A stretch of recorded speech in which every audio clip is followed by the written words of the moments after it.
am the Sage of Spirit, and one of the Zonai.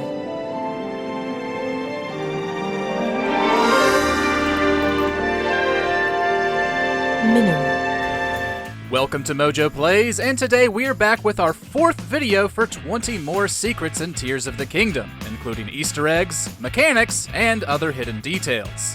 As always, be wary of spoilers ahead.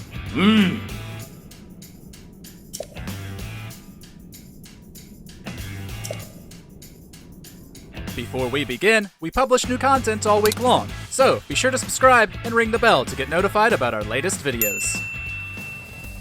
The Sage Symbols. He is not someone you can stop by yourself. But you are not alone. Each of the sages and each of their secret stones has a symbol that represents them. What some players may not have realized is that these are based on kanji, symbols in Japanese that represent specific words. In fact, each sage's corresponding kanji translates to the element or ability they each wield.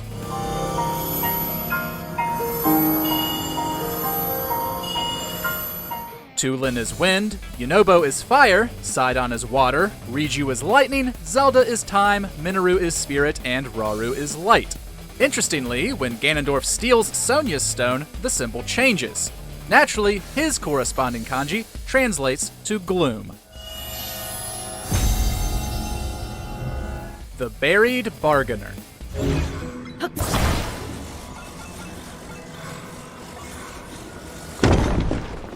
By now, most realize that the depths are a reflection of the surface.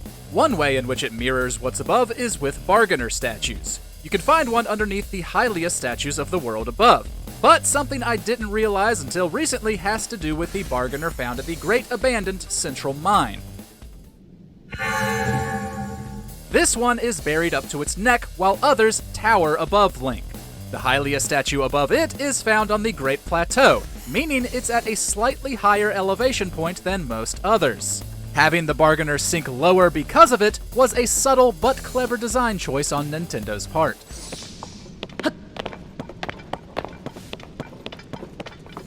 Resource Counterparts.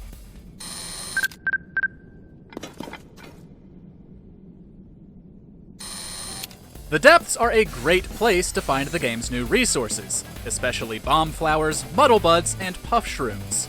You can find them scattered everywhere, but you can also find them in specific spots. They can each be collected next to giant plants they share a resemblance with.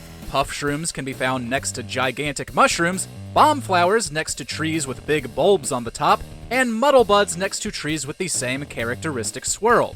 So if you see one of these giant plants on your travels, they signal what resources you can grab there. Fairies at Lover's Pond. Hey! After saving Lurelin Village, Link can talk to Numar about the painting in his house of Lover's Pond. Notably, it features fairies. He tells you it was done by Zelda, who used to visit the spot, but only at night. Oh! Ah! Sure enough, if you go to Lover's Pond during the day, you'll see no fairies. However, as soon as the clock strikes 5 p.m., they'll appear. It's important to note that they won't show up if you already have fairies in your inventory. No need to waste time waiting, like I did.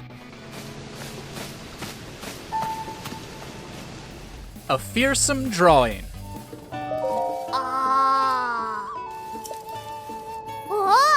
At certain stables across Hyrule, Link will hear rumors of a ferocious, horned beast and Princess Zelda's relation to it. Specifically, at Dueling Peaks stable, 2 children talk about it while one draws a paw print they found in the dirt. The so-called beasts in question are Don-Dons, the only herd of which Link can find near the lakeside stable in the Faron region.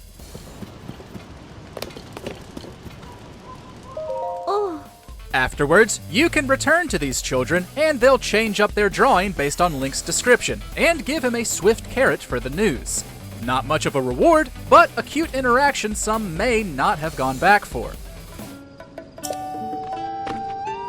The Changing of the Seasons.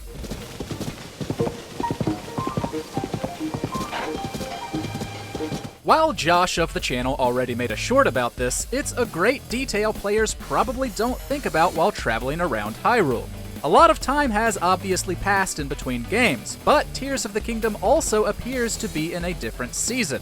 This explains a lot of the new resources you can collect like tomatoes and elemental fruits, as well as the absence of others like durians. The sun is also at a different point in the sky, while cold locations need less protective gear than they did in Breath of the Wild. Strong wind! Now! That makes sense as cherry blossom trees are in full bloom, which happens during springtime in our world.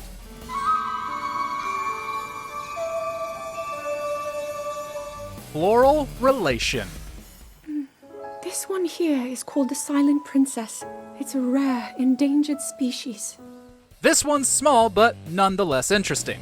Another new resource in the game is the Sundelion, a flower primarily found on Sky Islands that can heal the gloom effect when cooked into meals. When looked at next to a Silent Princess, the two seem to be palette-swapped versions of each other. But Nintendo seemingly didn't do this on a whim, or because it was easier to design. The Silent Princess is closely linked to Zelda, while the Sundelion is linked to Queen Sonia.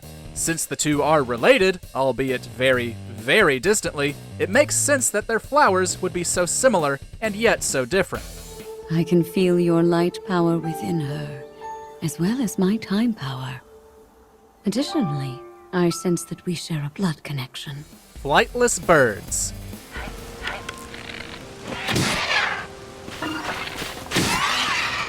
Since one of the places they can be found is the Great Sky Island, the forest ostrich is one of the first animals you'll come into contact with in Tears of the Kingdom. Like many others, it will flee when startled and can be hunted for some meat.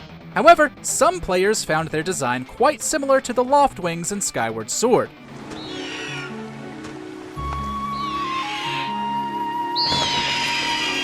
They have a similar build and beak, and so many have theorized that these are the same species, just devolved over time to no longer fly. The fact that they can only be found on the Sky Islands only adds fuel to the fire. Secret Beta World.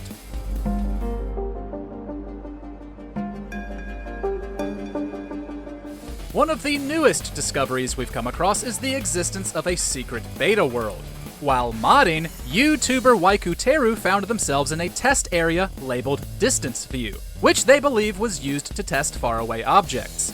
It's a mostly empty void with chunks of rock floating around.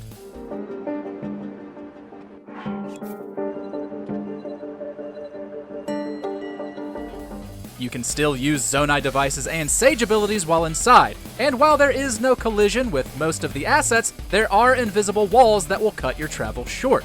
It's unclear if there's another method for reaching this area, but we recommend checking out Waikuteru's video for yourself.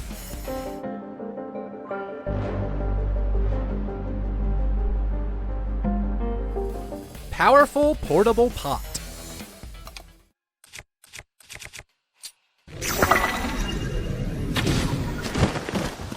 Players have found several alternative uses for the portable pot, such as using it to recharge Link's energy cell. But these things are also surprisingly powerful. When attached to an arrow, they can destroy an enemy's armor, saving you time, weapon durability, or from using a bomb. They also work on natural rock armor, like those of rock-likes, or just destroy a wall of boulders in your way.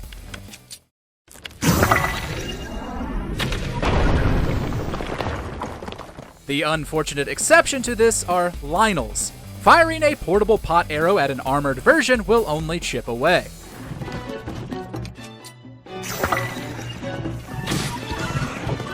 The Zonite Family Bow.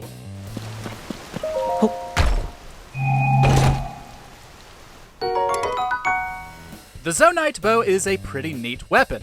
As Link readies an arrow, it draws from his energy cell, with the arrow flying farther depending on how long he holds it for.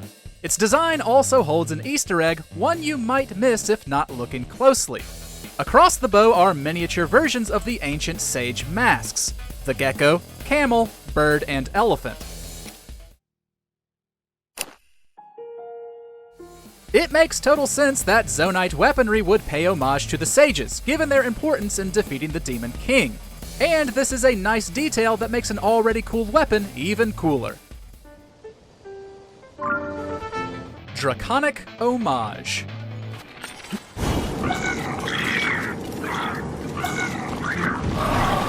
Of course, the Zonite bow isn't the only item to reference other characters. 3 devices you can unlock are the Flame, Frost, and Shock emitters, which can be fused to weapons and shields and added to whatever creation you like. They each look like the head of a dragon, and they purposely have different horns. That's because all 3 of them are specifically modeled after the 3 elemental dragons you can find: Dinral, Naedra, and Feroche. The Ember, Frostbite, and Charged armor sets are also of Zonai origin, and modeled after the dragons, leading many to believe the popular theory that the dragons were once Zonai. Under Pressure.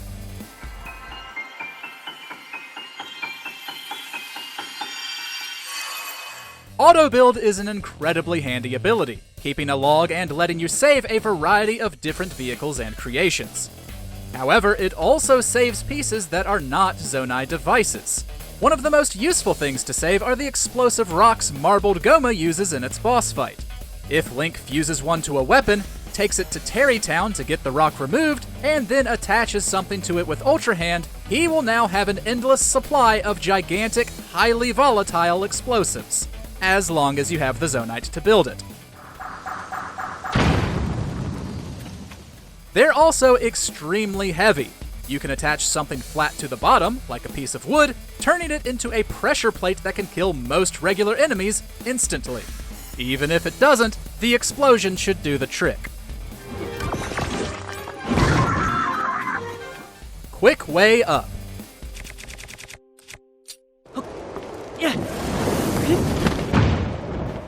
There are many ways to get around the absence of Rivali's Gale in Tears of the Kingdom. One way is with updrafts. Setting fire to a spicy pepper, or throwing a pine cone or some oil into a campfire will create a draft that Link can use to paraglide upwards. However, updrafts come in levels.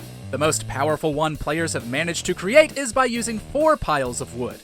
Setting fire to them automatically creates the updraft, and when you enhance it with a pine cone or oil, it creates one seriously mighty breeze. Dangerous Delicacy.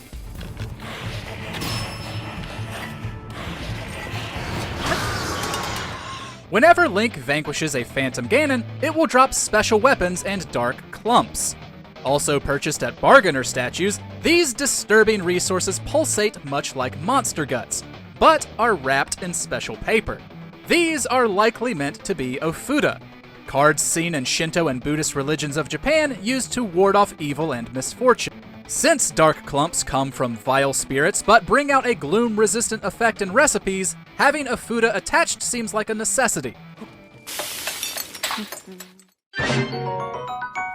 However, why they already come pre-attached is a mystery. This isn't the first time Zelda has included Ofuda. They also held the mini-boss Death Sword in place in Twilight Princess. Marvelous minigame music.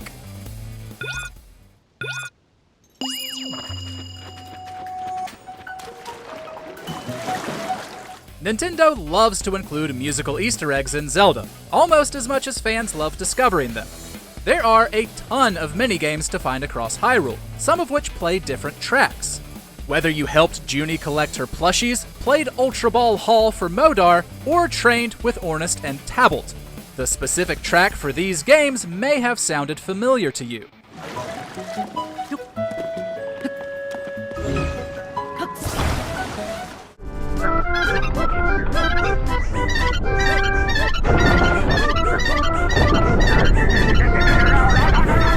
The main hook uses notes from certain minigame themes in Twilight Princess, as well as some found in Ocarina of Time. I will never tire of seeing Nintendo pay homage to past classics through music.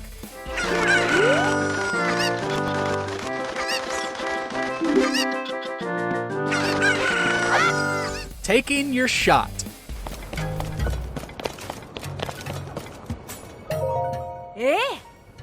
If you're not the type of player to chat with every single NPC, you might miss out on some special interactions. During Riju's chapter, Link will have to defend Gerudo Town from swarms of Gibdos, part of which means choosing where to place sword and spear-wielding troops, as well as Barda, who uses a cannon. When the town returns to normal, Link can find Barda in the training area, where she'll tell him they should fire off a round in celebration. Interacting with the cannon will do just that, leading to a pretty silly interaction between Barda and some understandably pissed off Gerudo.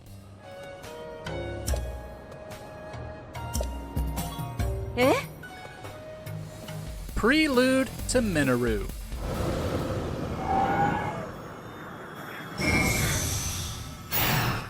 It's eventually revealed that Mineru, King Raru's sister and the fifth sage, separated her spirit from her body.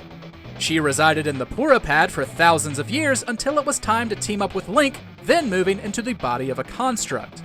Nintendo included some pretty clever foreshadowing of a secret sage linked to the device that most of us probably didn't pick up on.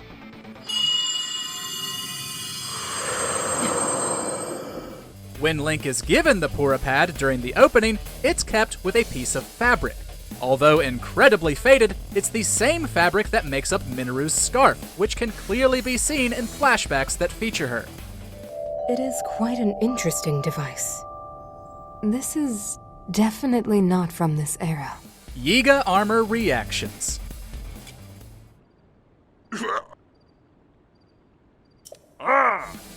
In one of our past videos, we talked about how certain members of the Yiga and Sheikah react to Link's Yiga armor set. But there are a whole lot more we didn't cover.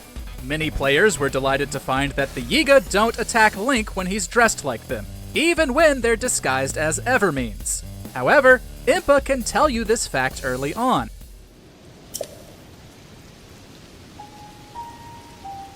The Gerudo will toss Link straight into jail for wearing the offensive gear while inside the town, but if you wear the set at the Kara Kara Bazaar, shopkeepers will refuse to sell to you, while soldiers will threaten to murder you. If you want to hear something nice about the armor, head to Cece, who's actually delighted by the authenticity. Don't think it will get you out of the Master Koga fights, though. Unlike his underlings, he knows who hides behind the mask.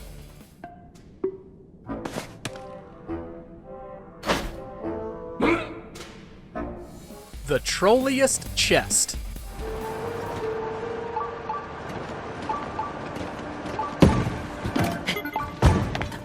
Hyrule Castle holds a lot of treasure, but there's one chest that's seemingly only there to mess with you. The chest in question is directly underneath the floating fortress, sitting in a very small room surrounded by rocks that annoyingly stick out of the bottom. Not only is it a pain to spot and reach, but all you get for your frustration is a royal broadsword, a pretty common weapon. Ascending from this spot does put you in Zelda's room, where you can find some much better weapons and the Royal Guard cap.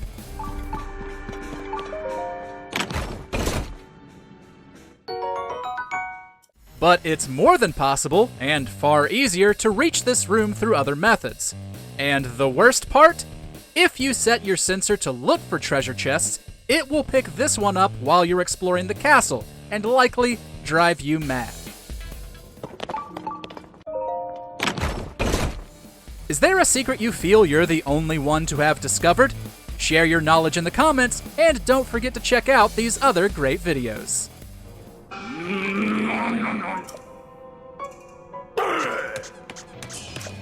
Thanks for watching. If you enjoyed the video, there's more where that came from.